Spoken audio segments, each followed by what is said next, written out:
ইম্মা ইয়াবলুগান্না ইনদাকাল কিবরা আহাদুহুমা আও কিলাহুমা ফালা তাকুল লাহুমা উফফিন ওয়ালা তানহারহুমা وقل لهما قولا كريما واخفض لهما جناح الذل من الرحمة وقل رب ارحمهما كما ربياني صغيرا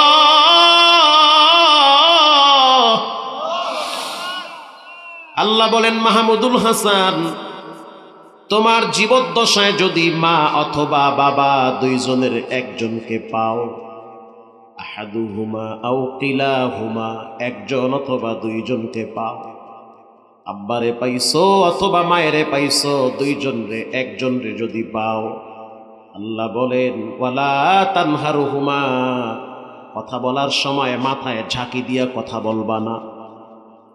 যদি তোমাকে বলে সন্তান তুমি কেমন আছো, আলহামদুলিল্লাহ, একটু পর আবার বলবে সন্তান তুমি কেমন আছো, তুমি বলবা হ্যাঁ ভালো আছি। একটু পরে আবার মা জিজ্ঞাসা করবে কেমন আছো, তুমি বলবা আলহামদুলিল্লাহ ভালো। মা ভুইলা গেছে, আবার বলবে সন্তান কেমন আছো, তখন তুমি বইলো না, মাথায় ঝাঁকি দিয়া বলছি না যে ভালো আছি। আল্লাহ বলেন মাথায় ঝাঁকি দিও না, কাউলান কারীমা, কাউলান লতীফা, কাউলান জামিলা। আরে মায়ের সাথে কেমন কথা বলবেন সেটা আল্লাহ শিখাইয়া দিছে, কিন্তু আল্লাহর সাথে কেমনে কথা বলবেন সেটা আল্লাহ বিস্তারিত বলে নাই। বান্দা তোমার যেমনে মনে চায় হেমনে কথা কও। তুমি আমার সাথে রাগ করতে পারো, বান্দা তুমি আমারে গালি দাও, আমি কিছুই বলি না। রাগ কইরা জিদ কইরা কও যে আমার খেতে কেন ফসল হয় নাই, আমি কিচ্ছু কই না। তুমি আমার নাফরমানি করো, কিছুই বলি না। আমার পশ্চিম দিকে ফিরে সিজদাও দেও না, কিছুই বলি না। কিন্তু বান্দা মনে রাখবি, যদি কখনোই মা বাবার সাথে খারাপ ব্যবহার করো, তখন কিন্তু আমি তোমাকে চুল পরিমাণ ছেড়ে দিব না।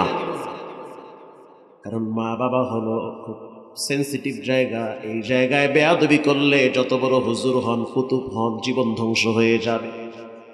বর্তমান কাবা শরীফের একজন ইমামের নাম হলো ইয়াসিদ দোসারি, যার তেলাওয়াত শুনলে মনে হয় মৃত মানুষ জীবিত হয়ে যায়, এত মজার পড়া। আমি আমার চোখ দিয়ে দেখছি,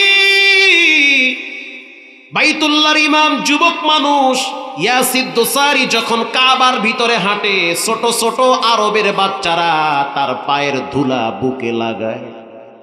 আরো জোরে সুবহানাল্লাহ। হ্যাঁ, বাচ্চারা ধুলা লাগায় বুকে।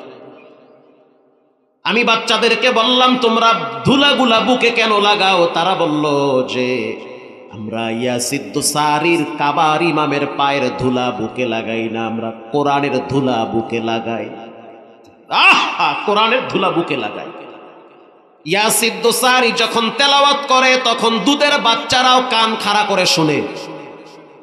ইয়াসিদ দোসারি যখন তেলাওয়াত করে তখন কাবার আশেপাশের বাচ্চারাও কান্দে না। ইয়াসিদ দোসারি যুবক মানুষ, কণ্ঠে এত মজা, এত মধুর, তিনি যখন তেলাওয়াত করে তখন মনে হয় পুরা হেরেম শরীফ সেজদায় পড়ে থাকে। তার মুখের কথা, সেই বক্তব্য আমার কাছে এখনো জমা আছে।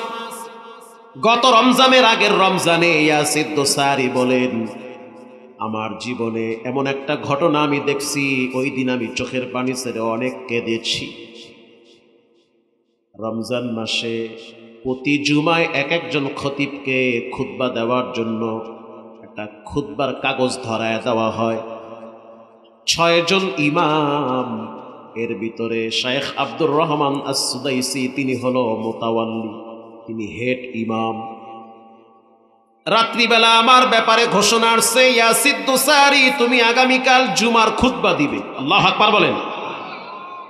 লক্ষ লক্ষ মানুষ রমজান মাসে খতমে তারাবির জন্য কাবা শরীফে অপেক্ষায় থাকে, কোরআন শুনবে। কোরআনের মজা, আকর্ষণ, কোরআনের স্বাদ, এটা রমজানে মক্কায় পাওয়া যায়। ইয়াসিদ দোসারি বলেন, আমি খুতবা দেওয়ার জন্য প্রস্তুতি গ্রহণ করলাম, সুন্দর একটা জুব্বা গায়ে লাগাইলাম। রাষ্ট্রের পক্ষ থেকে আমার জন্য একটা আবা কাবা পাঠানো হলো, গায়ে দিলাম। এরপরে কস্তরি আতর মেশকের ঘ্রাণ শরীরে লাগাইলাম, রুমাল লাগাইছি। নিরাপত্তা কর্মীরা চলে আসছে আমাকে নেওয়ার জন্য কাবার দিকে। ডানে বামে সেনাবাহিনী, প্রশাসন, নিরাপত্তা বেষ্টনীর মধ্যে আমাকে নিয়ে গেল কাবার সামনে। আমি চলে গেলাম খুতবা দেওয়ার জন্য, মেম্বরের উপরে দাঁড়ায় গেলাম। তাকায় দেখলাম রোদের তাপে মানুষের শরীর থেকে ঘাম বেয়ে পড়ে। ছোট ছোট বাচ্চারা এহেরামের কাপড় পইরা মাথা কামায়া লাব্বাইকের আওয়াজ দেয়। মনে হচ্ছে যেন জান্নাতের বাগান। আনন্দ ঘন পরিবেশে আমি দাঁড়ায় গেলাম, তাকায় দেখলাম রোদের তাপ এত বেশি, মানুষের কষ্ট হইতেছে। আমি আমার খুতবাটাকে সংক্ষিপ্ত করার জন্য সিদ্ধান্ত নিছি। আমি খুতবার সময় তেলাওয়াত শুরু করলাম, খুতবা পাঠ শুরু করলাম। আমি প্রথমে বললাম, আল্লাহুম্মা লাকাল হামদু কুল্লুহ ওয়া লাকাশ শুকরু কুল্লুহ, লাকাল হামদু বিল ঈমান।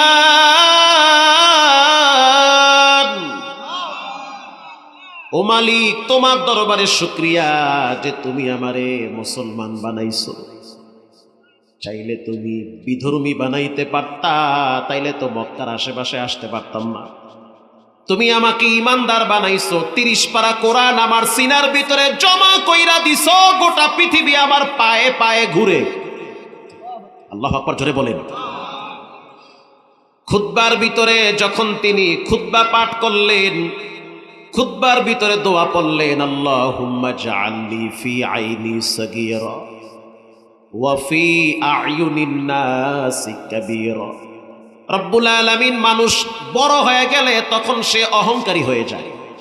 কথা কন না কা? রব্বুল আলামিন, আপনি আমারে কাবার ইমাম বানাইছেন, আমি তো অনেক দামি মানুষ, সম্মানী মানুষ। গোটা পৃথিবীর রাজা বাদশারা কাবার ইমামকে 13 বার সালাম দেয়। এই সম্মান আমার ব্যক্তিগত ক্রেডিট না, এটা নিঃসন্দেহে কোরআনের বরকত। আল্লাহু আকবার জোরে বলেন। আল্লাহ, আপনি আমার চোখে আমাকে ছোট বানায়া দেন। আল্লাহুম্মা জাআলনি ফি আইনি সাগীরা ওয়া ফি আ'য়ুনিন নাসি কাবীরা। মানুষের নজরে আমার মর্যাদা বাড়ায়া দেন। মানুষ যেন আমারে বড় বলে, আমি যেন আমাকে বড় না বলি। আল্লাহু আকবার বলেন। এই দোয়া করেছেন হযরত ওমরে ফারুক রাদিয়াল্লাহু তাআলা আনহু। আমার চোখে আমাকে ছোট বানায়া দেন, মানুষের নজরে আমার মর্যাদা বাড়ায়া দেন। এই দোয়া করেছেন হযরত আলী রাদিয়াল্লাহু তাআলা আনহু। আল্লাহ, আমার চোখে আমাকে ছোট বানায়া দেন, মানুষের নজরে আমার মর্যাদা বাড়ায়া দেন। ইয়াসিদ দোসারি বলেন, খুতবা শেষ করার পরে আমি কেবলমাত্র কাবার সামনে নিয়ে দাঁড়ায় গেলাম। হাজার হাজার মুসল্লি চতুর্দিকে দাঁড়ায় গেছে। প্রায় 60 লক্ষ মুসল্লি ছিল রমজান মাসে। অলি গলি রাস্তাঘাট পুরাটাই ফিল আপ হয়ে গেছে। আমি প্রথম রাকাতে সিদ্ধান্ত নিছি সূরা হাশরের কয়েকটা আয়াত তেলাওয়াত করব। সিদ্ধান্ত নিলাম দ্বিতীয় রাকাতে ছোট্ট একটা সূরা পড়ব, তাড়াতাড়ি নামাজ শেষ করব, কারণ রোদের তাপের কারণে মানুষ দাঁড়ায় থাকতে কষ্ট হয়। আমি প্রথম রাকাতে তেলাওয়াত শুরু করলাম, হুয়াল্লাহুল্লাযী লা ইলাহা ইল্লাহু আলিমুল গায়বি ওয়াশ শাহাদাতি হুয়ার রাহমানুর রহিম।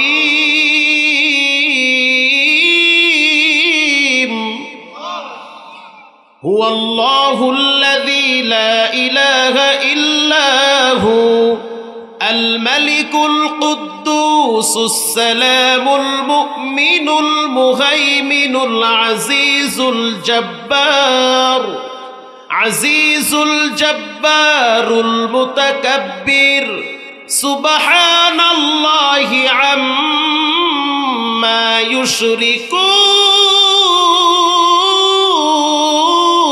يشركون هو الله الخالق البارئ المصور له الأسماء الحسنى ইউসাব্বিহু লাহু মা ফিস সামাওয়াতি ওয়াল আরদ ওয়া হুয়াল আজিজুল হাকীম। আমি তেলাওয়াত করলাম, তার কণ্ঠ তো মিসালহীন কণ্ঠ, অতুলনীয় কণ্ঠ, তার সামনে তো আমরা পূজায়ও খাটি না, কাছেও যেতে পারি না। কে আবেগ ভরা কণ্ঠ তেলাওয়াত করলো, পিছনে একটা কান্নার আওয়াজ আমার কানে আসতেছে। আবার ইমাম বলে, সেখানে আরবের সমস্ত সাংবাদিকরা মাইক ধরে আছে, শায়েখ আপনার জীবনের একটা ঘটনা বলেন যেটা আপনার দিল কাঁদাইছে। আল্লাহু আকবার বলেন। ইয়াসিদ দোসারি বলেন, দ্বিতীয় রাকাতে আমি তেলাওয়াত করলাম সূরা কুরাইশ। কোরআন এমন একটা জিনিস যা মানুষের ভিতরে কখনোই বিরক্তি আসে না, কিন্তু মানুষের কথা মানুষের কাছে বারবার বললে বিরক্তি ভাব চলে আসে। জন্মের পরে সূরা ফাতিহা এতবার শুনলাম, এতবার পড়ছি, একটা বারের জন্য বিরক্তি ভাব আসে নাই। আসে নাই। যত শুনি ততই মজা লাগে। ইয়াসিদ দোসারি বলেন, দ্বিতীয় রাকাতে আমি তেলাওয়াত করলাম সূরা কুরাইশ। এত আজীব এক সূরা। লিইলাফি কুরাইশ ইলাফিহিম রিহলাতাশ শিতাই ওয়াস সাইফ ফালিয়াবুদু রাব্ব হাযাল বাইত ফালিয়াবুদু রাব্ব হাযাল বাইত। এই ঘরের রবের গোলামি করো, অথচ সেই ঘরের সামনে দাঁড়ায় আমি ইমামতি করতেছি। আল্লাহ বলেন, এই ঘরের রবের গোলামি করো। আল্লাহু আকবার বলেন। আমি সালাম ফিরাইলাম, পিছনের দিকে আমি সহজে তাকাই না, কিন্তু আমার কানে একটু কান্নার আওয়াজ আসলো, আমি পিছনে তাকাইলাম। আমি তাকাইয়া দেখলাম সালাম ফিরাইয়া এক যুবক আমার দিকে ধাওয়ায়া আসতেছে। পুলিশ তারে আটকায়া দিছে, সেনাবাহিনী আটকায়া দিছে, স্পেশাল ফোর্স তাকে আটকায়া দিছে। কাবার ইমাম, দূরে থাকো, কাছে আসা যাবে না, নিরাপত্তার ব্যাপার আছে। ইয়াসিদ দোসারি বলেন, আমি তাকায়া দেখলাম যুবকের চোখের পানি দিয়া এহরামের কাপড় ভিজতেছে।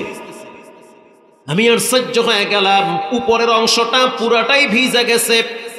আমি পুলিশকে বললাম তাকে আসার জন্য অনুমতি দেওয়া হোক, তার সাথে আমি দুই একটা কথা বলবো। তখন তো তার নিজের স্পেশাল পাওয়ারে যুবকরে কাছে আনলো, একেবারে কাবার সামনে। ইয়াসিদ দোসারি প্রশ্ন করলো, মা ইউবকিকা ইয়া শাবাব, হে যুবক তুমি কেন কাঁদো? যুবক জবাব দিল, হুজুর জীবনে আমি অনেক অপরাধ করেছি, গুনাহ করে করে জীবনটারে নষ্ট করে ফেলাইছি। আমি জীবনে জেনাও করছি, খারাপ কাজ করছি, মিথ্যা বলছি, হারাম খাইছি। রমজান মাসে আমি মদ পান করতাম, বন্ধু বান্ধবের পাল্লায় পরে আমি নষ্ট হয়ে গেছি। আমার বাড়ি হলো ইউরোপ কান্ট্রিতে, কিন্তু রমজান মাসের যখন চাঁদ উঠে গেছে তখন আমার মায়েরে দেখছি দরজা জানলা লাগায়া সেজদায় গিয়া কাঁদতেছে। আমি দরজায় নক করছি, তখন আমার মা দরজা খুলে না। আমি আবার দরওয়াজায় লক করলাম, দরজা খুলে না।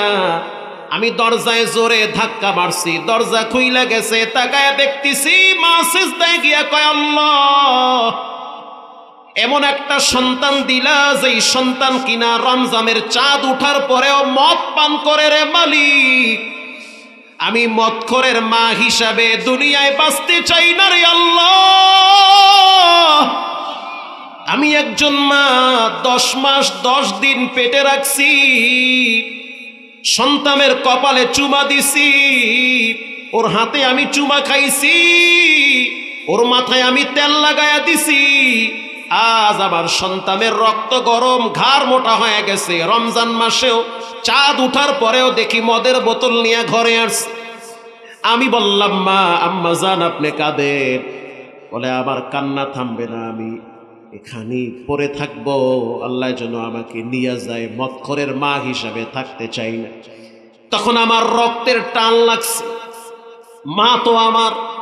যখন রক্তের টান লাগছে তখন আমি বলছি, মা আমি মদ খাবো না, আমি আগামী কাল থেকে রোজা রাখবো। তখন আমার মা বলল, বাজান শুধু রোজা রাখলে হবে না, আমার কানের 2টা ঋণ আছে, বিক্রি কইরা মক্কায় চলে যাও, আল্লাহর ঘরে গিয়ে আল্লাহর কাছ থেকে ক্ষমা নিয়ে বাড়িতে আসবা। দুনিয়া কিছুই না, হঠাৎ হঠাৎ কবরে চলে যেতে হবে। আমি আমার মাকে বললাম তোমার কানের ঋণ লাগবে না। মা বলেছে না, তোর টাকার ভিতরে হারাম আছে। কিন্তু আমার কানের ঋণ আমার হাজি বাবা আমাকে বিবাহের সময় উপহার দিয়েছিল। ওই ঋণটার ভিতরে কোনো হারাম নাই। এই ঋণ দুইটা বিক্রি কর। ঋণ দুইটা বিক্রি কইরা আমি ওমরায় আসছি। আমি যখন জেদ্দা বিমানবন্দরে নামছি তখনই বুঝতে পারলাম আসলে আমি এতদিন ভুল পথে ছিলাম। জেদ্দা বন্দরে নামার পর আমি যেদিকে তাকাই সেদিকেই দেখি সাদা কাপড় আর লাব্বাইকের আওয়াজ।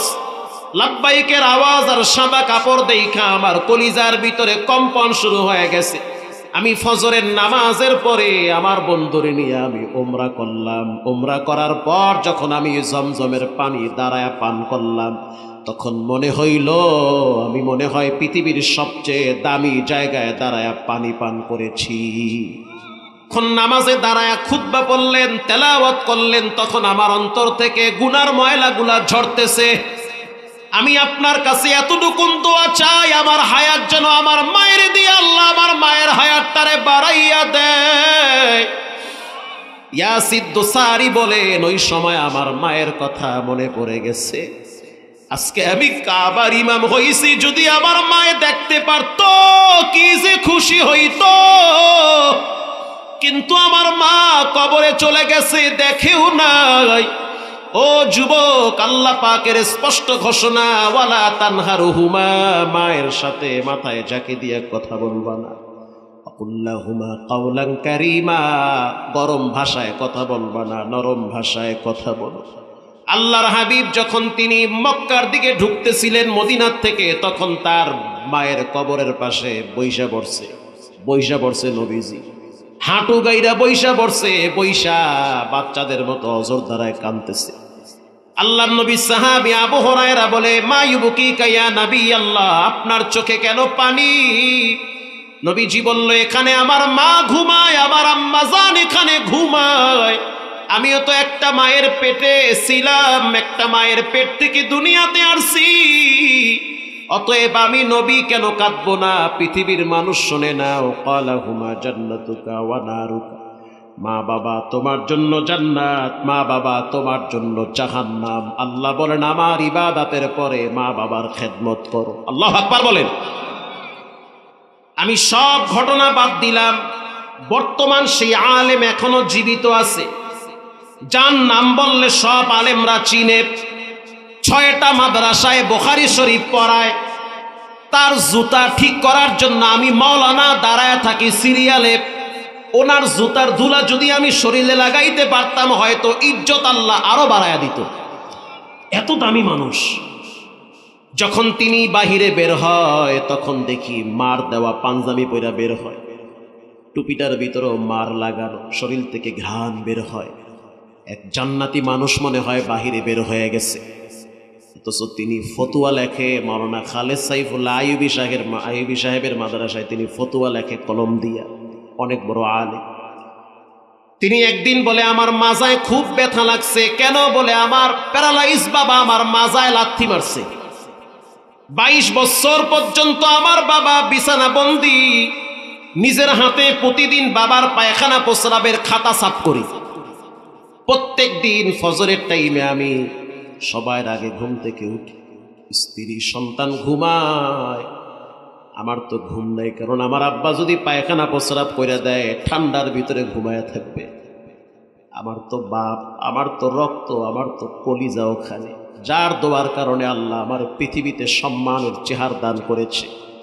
আমার আব্বা অসহায় মানুষ, কেউ নাই। বাবা শুয়া থাকলে প্রস্রাব করে দিলে বলতে পারে না। আমি আইসা দেখি প্রস্রাবের বিছানায় বাবায় গড়াগড়ি করে শুয়ে আছে। কিন্তু আমার তো কলিজাটা ছিঁড়ে যায়, কারণ আমার তো আব্বা। মাঝে মাঝে আমার বাবা আমারে বলে, বাজান আমার একটু আমার মায়ের কবরের পাশে নিয়ে যা। কারণ মানুষ যখন বিপদে পড়ে তখন মায়ের কথা সবচেয়ে বেশি মনে পড়ে। পৃথিবীর মানুষ মাকে কষ্ট দিও না। তিনি বলেন আমার বাবারে প্রতিদিন সকালবেলা নিজের হাতে গরম পানি কইরা তার শরীরটারে আমি পরিষ্কার করি। এরপরে আমি নতুন জামা তারে গায়ে দাওয়াই, নিজের হাতে জামা ইস্তারি করি। বাহিরের মানুষ আমার বাহিরটা দেখে, কিন্তু আমার ঘরের খবর জানে না।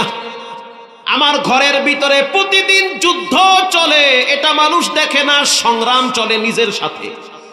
আমার মা 4 বছর আগে কবরে চলে গেছে, বাবা বিছানা বন্দি, পায়খানা প্রস্রাবের খাতা আমি সন্তান, আমার ধোয়া লাগবে, আমি তো তার ছেলে, আমার উপরে ওয়াজিব ফরজ মা বাবার খেদমত করা।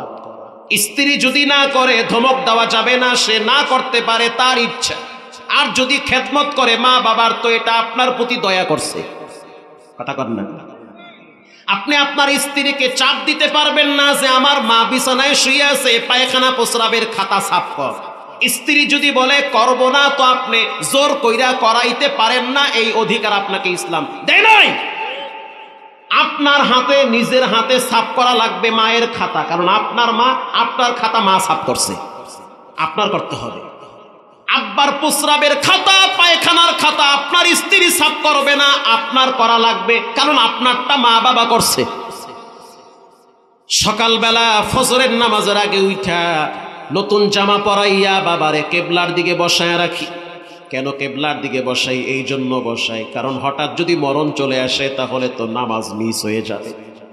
এই জন্য আমি কেবলার দিকে বসায় রাখি। বাবারে বলি, আব্বা কেবলার দিকে ফিরে বয়া থাকেন, ইশারায় নামাজ পড়েন। জহুরের আগে যদি মরণ হয়, সোজা ডাইরেক্ট জান্নাতের মেহমান হবেন। জানাজার আগে যেন অন্য নামাজটা ঠিক থাকে। এরপরে আমি আমার আব্বারে নিজের হাতে সুজি গরম কইরা খাওয়াই, নিজের হাতে কমলা চিপা চিপা গেলাসে ভইরা খাওয়াই। একদিন ধরতে গিয়া বাবার শরীরে হোঁচট লাগছে। বাবার রাগের ঠেলায় আমার একটা, যেই পাটা সচল ছিল ওই পাটা দিয়া লাথি মারছে। প্যারালাইজ রোগীদের কিন্তু মেজাজ গরম থাকে, এত গরম থাকে, বলবেন সোজা তারা যাবে বেকার, আপনি বলবেন এখন রাত, তারা বলবে এখন দিন। কিন্তু আল্লাহ কয় খবরদার, সে তোমার বাবা, তার সাথে গরম মেজাজে কথা বলবা না, যা বলার বলুক, তারপরও খারাপ আচরণ করা যাবে না। এরপরে খালেদ সাইফুল্লাহ ইউবি সাহেব প্রশ্ন করলো, হযরত বাবা এসে লাথি মারছে, কেমন লাগছে আপনার? সে হাইসা দিয়া বলল, খুব মজাই লাগছে। আব্বাই যখন লাথিটা মারছে তখন আমি বাবার পায়ে চুমা দিয়েছি, বাবার পায়ের পাতায় চুমা দিয়া বলছি, আমি জান্নাতের দরওয়াজায় চুমা দিলাম, আমার ইজ্জত সম্মানের দরওয়াজায় চুমা দিছি। আমি বাবার পায়খানার খাতা যত সাফ করি, মনে হয় রব আমার মর্যাদা তত বাড়াইতে থাকে, তত বাড়তে থাকে। এজন্য যুবক ভাইরা আমার, সম্মান যদি চাও, ইজ্জত যদি চাও, টাকাওয়ালা যদি হইতে চাও, মা বাবার কদমে পড়ে থাকো। আব্বা আম্মার সাথে যারা বেয়াদবি করছো, গোপনে পাটা ধইরা মাপ চাও, কারণ মা বাবা যতদিন বেঁচে আছে দোয়া নাও, মইরা গেলে কান্দাও পাবা না, কান্দাও পাবা না। যখন আমার বাবার পায়ে আমি চুমা দিছি, তখন আমার আব্বা আমারে ডান হাত দিয়া জরা ধইরা কপালে চুমা দিয়া বলে, আল্লাহ, যেই ছেলেরা আমি লাথি মারছি সেই ছেলে আমার পায়ে চুমা দেয়, এই সন্তানটাকে তুমি যুগ শ্রেষ্ঠ আলেমদের কাতারে নামটা লেখায়া দাও। আল্লাহু আকবার, জোরে বলেন। প্রিয় ভাইরা আমার, আমাদের গ্রাম হলো ইউসুফপুর, মহিপুরের আগে হলো ইউসুফপুর, কুয়াকাটার থেকে মাত্র 3 কিলোমিটার দূর ইউসুফপুর, ওখানে আমাদের গ্রাম। রাস্তার পাশে একটা কবরস্থান আছে, পাশে একটা মসজিদ। তো রাত্রিবেলা আমাদের চোখে যেটা পড়ে আপনাদের চোখে ওটা পড়ে না, আপনারা তো ঘুমান, আমাদেরকে রাস্তায় চলতে হয়। তখন মাঝে মাঝে দেখি বৃহস্পতিবার রাত্রিবেলা কবরস্থানে সাদা পাঞ্জাবি পরা একজন ব্যক্তি দাঁড়ায় থাকে। একটানা কয়েক মাস দেখছি, ডরে কাছে যাই নাই, গাড়ি ঘোড়ায় আর এক দিক দিয়ে চলে গেছে, ওরা জিন হইতে পারে, ভয়তে যাই না।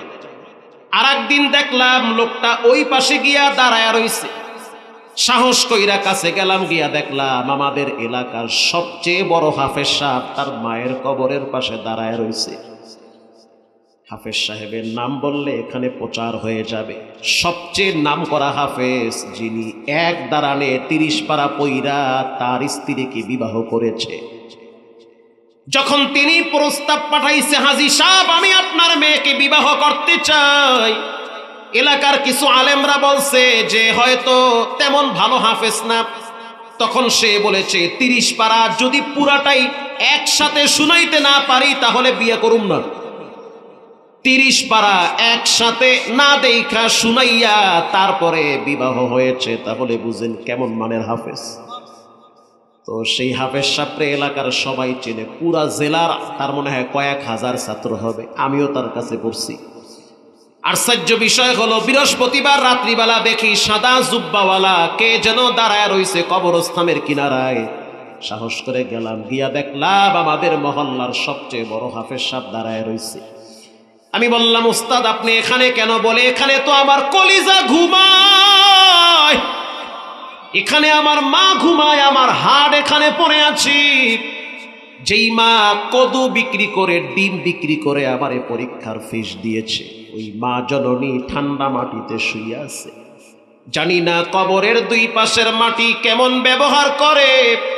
অতএব বৃহস্পতিবার রাত্রে আসছি, সূরা ইয়াসিন তেলাওয়াত করি, সূরা রহমান তেলাওয়াত করি, কারণ হাদিসে আসছে কবরের পাশে দাঁড়ায় যদি কোরআন তেলাওয়াত করা হয় কবরের আযাব মাফ হয়ে যায়।